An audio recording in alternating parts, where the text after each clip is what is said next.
Chapter 43. The Gosling Takes Off. It must be hard to have a robot for a mother.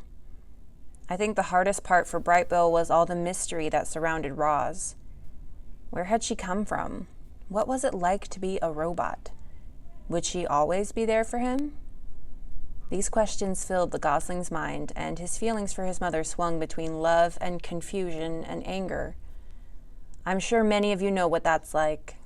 Roz could sense that Brightbill was struggling, and so she spent a lot of time talking with him about families and geese and robots. "There are other robots on the island?" said the Gosling during one of their talks. He'd been sitting beside his mother in the garden, but now stood and faced her. "Yes, there are others on the island," said Roz, "but they are inoperative." "Inoperative?" "For a robot, being inoperative is like being dead." "Where are the dead robots?" "They are on the northern shore." "I want to see them." "I do not think that is a good idea." "Why not?" "You are still a Gosling. You are too young to see dead robots. I will take you to see them when you are older." "Mama, I'm not a Gosling anymore." Brightbill puffed out his chest. "I'm already 4 months old." "I am sorry," said Roz, "but you cannot go."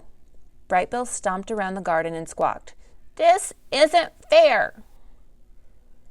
"I promise I will take you to see them when you are older," said the robot. "But I want to go now."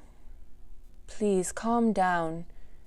"You can't even fly. I could take off and you wouldn't be able to stop me." Roz stood, and her long shadow fell across her son. The Gosling could feel his emotions swinging wildly, and for a moment he was actually afraid of his own mother. Without thinking, he sprinted toward the pond, beat his wings, and flew away. Chapter 44. The Runaway. "Your son will be fine," said Loudwing. "You know how they are at this age." "I do not know," said Roz. "Please tell me how they are at this age." "Oh, right. Well, Brightbill is growing up fast. It's only natural for adolescent Goslings to be a little moody. He just needs to be alone for a while. You've raised a wonderful son. I know he'll come home soon. Try not to worry." But Roz did worry. At least she worried as much as a robot is capable of worrying. Brightbill had never run away or flown away, and suddenly Roz was computing all the things that could go wrong. A violent storm, a broken wing, a predator. She had to find her son before something bad happened. There was only one place Brightbill could have gone: the robot gravesite. So Roz galloped northward. She leaped over rocks and ducked under branches and charged through meadows without ever slowing her pace. She raced all the way across the island until she finally stepped onto the sea cliffs above the gravesite. And there was Brightbill, perched on the ledge, looking at the robot parts scattered on the shore below. His eyes were wet. "Don't be angry," he said as his mother walked over. "I am not angry, but you should not have flown off like that. You could have gotten hurt or worse. I was worried sick." "I'm sorry, Mama." "It is okay," said Roz. "It is only natural for Goslings your age to be a little moody." "Mama, I need to understand what you are, and I think it might help to see those other robots." "You are right. It might help. Why are you not down there?" "I was about to go," said Brightbill, "but I got nervous. I want you to go with me." "Let us go down there," said Roz. "Together." Chapter 45. The Dead Robots. The Gosling floated on the breeze beside his mother as she climbed down the cliffside. Down they went, past ledges and seagulls and tough little trees, until they were standing on the rocky shore with the cliffs looming behind them. The gravesite had changed. Roz's crate was gone, lost to weather or waves. Some of the robot parts were gone too. Other parts were gritty with sand, or were tangled in seaweed, or were inhabited by small scuttling creatures. One smashed torso still had a head and legs attached. Roz and Brightbill huddled around the corpse and studied the mess of tubes spilling out. "This thing used to look like you?" said Brightbill. "Yes, we are the same type of robot," said Roz. "And now this robot is dead?" "In a way." "Will you ever die, Mama?" "I think so."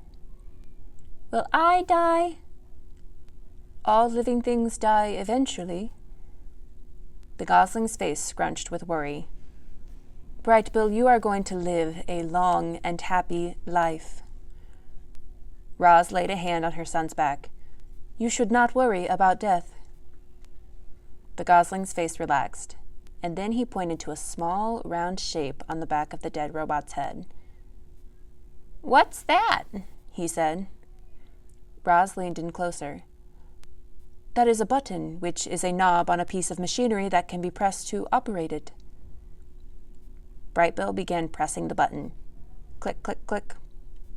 "Nothing is happening," he said.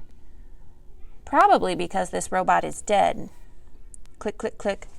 "Mama, do you have a button?" Brightbill watched as his mother's head turned all the way around and a small button came into view. "You've got one," he said.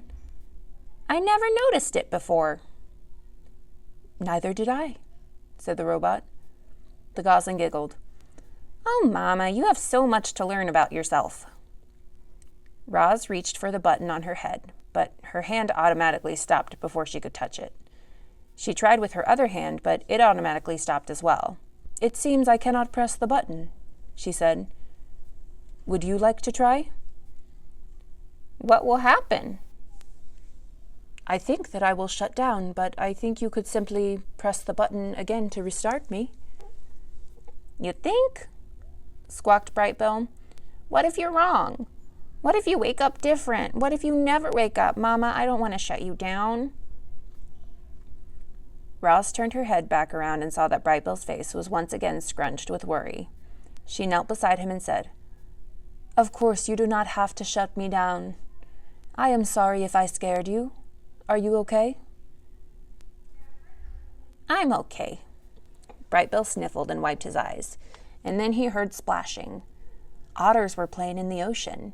He had never seen otters before. He stared as they swam and dove and sloshed around with one another. They seemed to be having a ridiculous amount of fun, and suddenly the gosling was smiling again. "Hello, my name is Brightbill," he shouted over the waves, "and this is my mama. Her name is Roz." The last time those otters had seen Roz, they had thought she was some kind of monster. But since then, they'd heard that she was remarkably friendly and that she'd even adopted an orphan gosling. And so the otters smiled at Roz and Brightbill. Then they swam straight over and splashed onto the rocks. "Hello there," said the biggest otter. "Nice to meet you both. Actually, Roz, we've met once before, but you might not remember me. My name's Shelley." "I do remember you," said the robot. "But I am glad to learn your name, Shelley." "You know each other?" said the gosling. "These otters were the first animals I ever met," said Roz. "They were also the first animals who ever ran away from me." "Yeah, sorry about that," said Shelley as the other otter sniffed the robot's legs.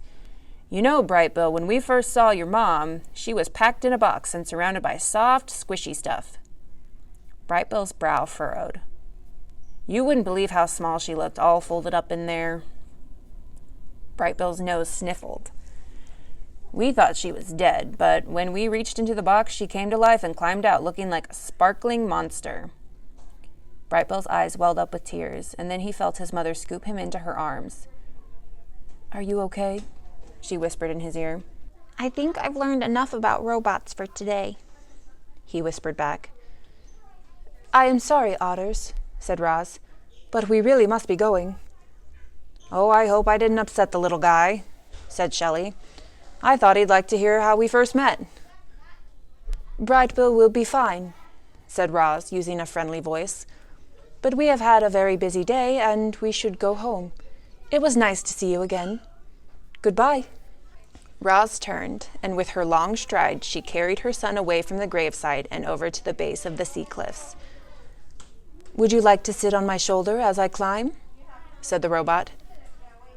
"I feel like flying," said the gosling. "I'll meet you at the top." Brightbill flapped his wings and disappeared into the sky. Roz began scaling the wall. Up she went, expertly negotiating rocky columns and ledges until she hoisted herself onto the cliff top, where two young bears were waiting.